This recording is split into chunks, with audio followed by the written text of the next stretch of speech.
नहमदुहु व नुसल्ली अला रसूलिहिल करीम अम्मा बाद फ़ाऊज़ु बिल्लाहि मिनश शैतानिर रजीम बिस्मिल्लाहिर्रहमानिर रहीम रब्बि इश्रह ली सदरी व यस्सिर ली अमरी वहलुल उक़दतम मिन लिसानी यफ़क़हू क़ौली रब्बि ज़िदनी इल्मा रब्बि ज़िदनी इल्मा रब्बि ज़िदनी इल्मा अल्लाहुम्मा फ़क़्क़िहना फ़िद्दीन अल्लाहुम्मा फ़क़्क़िहना फ़िद्दीन अल्लाहुम्मा फ़क़्क़िहना फ़िद्दीन। अस्सलामु अलैकुम व रहमतुल्लाहि व बरकातुहू। आज हम 12वां पारा शुरू करते हैं और सूरत हूद है इसकी आयत नंबर 7। इस आयत में अल्लाह ताला ने ज़िंदगी गुजारने का एक मकसद बताया है, और वो मकसद क्या है कि अल्लाह की दी हुई नेमतों पर शुक्र अदा करना, फ़राइज़ का अदा करना, अपनी तमाम सलाहियतों को दुनिया के साथ जोड़ने के अलावा अल्लाह ताला के साथ जोड़ना और इसी की इबादत करना। आयत नंबर 10 में तकलीफ़ और मायूसी के बाद अल्लाह ताला नेमत जब देता है तो हमारा रवैया कैसा होता है। इंसान अकड़ने लगता है, नेमत के मिलने पर ख्याल करता है कि ये तो मेरा हक़ था, तकब्बुर और गरूर में मुब्तला हो जाता है और शुक्र अदा नहीं करता। आयत नंबर 23 में इस आयत में जन्नत वालों का ज़िक्र किया गया है कि जन्नत वाले कौन हैं। ऐसे लोग ईमान वाले हैं, अमले सालिया इख्तियार करने वाले हैं और आजिज़ी इख्तियार करने वाले हैं। आयत नंबर 24 में एक नसीहत की गई है, और वो नसीहत क्या है। एक अंधा बहरा हो, हकीकत को ना समझे, और दूसरा हकीकत को पा ले, गौर व फिक्र करे, हक़ को जान ले, ये दोनों कभी बराबर नहीं हो सकते।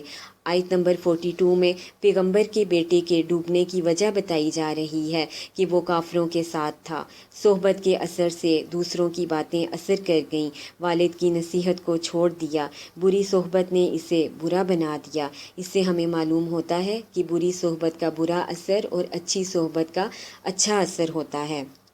आयत नंबर 47 में नूह अलैहिस्सलाम ने जो दुआ मांगी उसका ज़िक्र किया जा रहा है।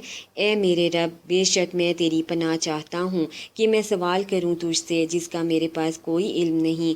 अगर ना तू बख्शेगा मुझको और रहम ना करेगा मुझ पर तो मैं हो जाऊँगा नुकसान उठाने वालों में से।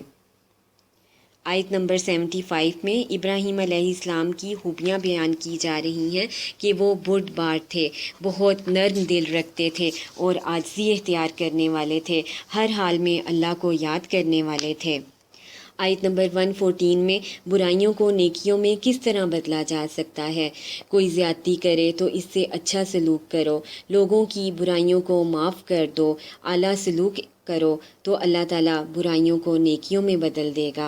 अल्लाह ताला हमें भी ये सब करने की तौफीक अता फरमाए, आमीन सुम्मा आमीन। अब सूरत यूसुफ स्टार्ट होती है और सूरत यूसुफ की आयत नंबर 10 है। यूसुफ अलैहिस्सलाम के किस्से से हमने जो सीखा है वो ये है कि सख्त मुखालफत में भी अल्लाह ताला मददगार पैदा फरमा देता है।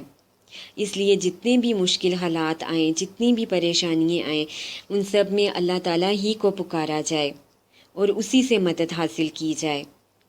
इसी तरह सूरत यूसुफ की आयत नंबर 22 है कि दुनिया में करने के काम बेहतरीन चीज़ इल्म है, शर्त ये है कि नफ़ामंद इल्म हो। इब्न तैमिया का कौल है, नफ़ामंद इल्म में दिल ना लगे तो कसरत से इस्तग़फ़ार करें। इल्म में तरक्की जन्नत का रास्ता है। अल्लाह ताला हम सब को भी इल्म में तरक्की अता फरमाए, आमीन सुम्मा आमीन। इसी तरह आयत नंबर 23 में बेहयाई और ज़ना इंसान को अल्लाह ताला की रहमत और भलाई से महरूम कर देती है। आयत नंबर 11 में अफराद और अक़वाम जब तक तरक्की नहीं कर सकती जब तक खुद को ना बदलें। आयत नंबर 18 में याकूब अलैहिस्सलाम ने मुश्किल हालात में 2 तरीके अपनाए, और वो तरीके क्या थे कि सब्र किया, अल्लाह को पुकारा, अल्लाह ही से मदद तलब की। आयत नंबर 22 में यूसुफ अलैहिस्सलाम को एहसान की क्या जज़ा मिली। कुव्वत फ़ैसला अल्लाह ताला ने अता फ़रमाया और बेहतरीन इल्म अता फ़रमाया। आयत नंबर 36 में कैदियों की यूसुफ अलैहिस्सलाम के मुतल्लिक जो राय थी उसके मुतल्लिक बताया जा रहा है। वो मामला फ़हम थे, इनकी नेकी चेहरे और रवैये से नज़र आती थी, इनकी खैर ख्वाही नज़र आ रही थी। कैदियों ने यूसुफ अलैहिस्सलाम को मुहसिन कहा। इसी तरह आयत नंबर 37 में यूसुफ अलैहिस्सलाम ने अपने इल्म को अल्लाह ही की तरफ मंसूब किया और असबाब की तवक्को सिर्फ़ अल्लाह ही से करनी चाहिए, और जैसे भी हालात आएँ मायूस नहीं होना, क्योंकि मायूसी कुफ्र है। اور یہ دونوں انتہائی رویے ہیں اثر راہ صبر اور نیک اعمال کی ہے تاکہ بخشش اور بڑا اجر مل سکے۔ اسی طرح اس صورت میں بتایا جا رہا ہے جو صرف دنیا کے فائدے کے لیے کام کرتا ہے اس کے لیے آخرت میں آگ ہے۔ جنت کے حصول کے لیے ایمان اور عمل صالحہ کے ساتھ عاجزی اختیار کرنا بہت ضروری ہے۔ اسی طرح اس میں دنیا و آخرت کی جامع دعا کا ذکر ہے کہ اللہم اغفر لی ورحمنی واہدنی وارزقنی۔ اسی طرح ابراہیم علیہ السلام کے واقعے سے معلوم ہوتا ہے کہ مومن کی زندگی کس طرح کی ہونی چاہیے۔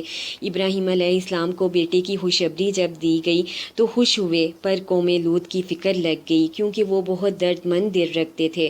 مومن کی زندگی میں اللہ کی مخلوق کے لیے اس درد مندی کی ضرورت ہے، نہ کہ صرف اپنی خوشی کی پرواہ کی۔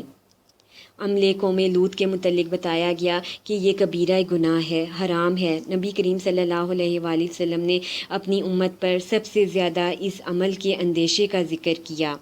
اللہ تعالیٰ نے ایسے شخص پر لعنت کی ہے۔ اسی طرح اس صورت میں بتایا جا رہا ہے کہ بد نصیب جو ہے آگ میں چیخو پکار کریں گے اور خوش نصیب لوگ نہ ختم ہونے والی جنت کی نعمتوں میں ہمیشہ رہیں گے۔ سورۃ یوسف کے متعلق بتایا جاتا ہے کہ ایک یہودی نے نبی کریم صلی اللہ علیہ وآلہ وسلم کا امتحان لینے کے لیے یوسف علیہ السلام کے قصے کے بارے میں پوچھا تو اللہ تعالیٰ نے پورا واقعہ ایک ہی بار نازل فرمایا اور اپنے رسول کی تائید کی اور اسے بہترین قصہ قرار دیا۔ اسی طرح اس صورت سے ہمیں معلوم ہوتا ہے کہ حسد جو ہے یہ دل کی بیماری اور انتہائی منفی جذبہ ہے، قتل تک لے جا سکتا ہے۔ ایمان و حسد ایک دل میں اکٹھے نہیں ہو سکتے۔ کسی کی نعمت پر حسد کے بجائے اللہ سے اس کا فضل مانگنا چاہیے۔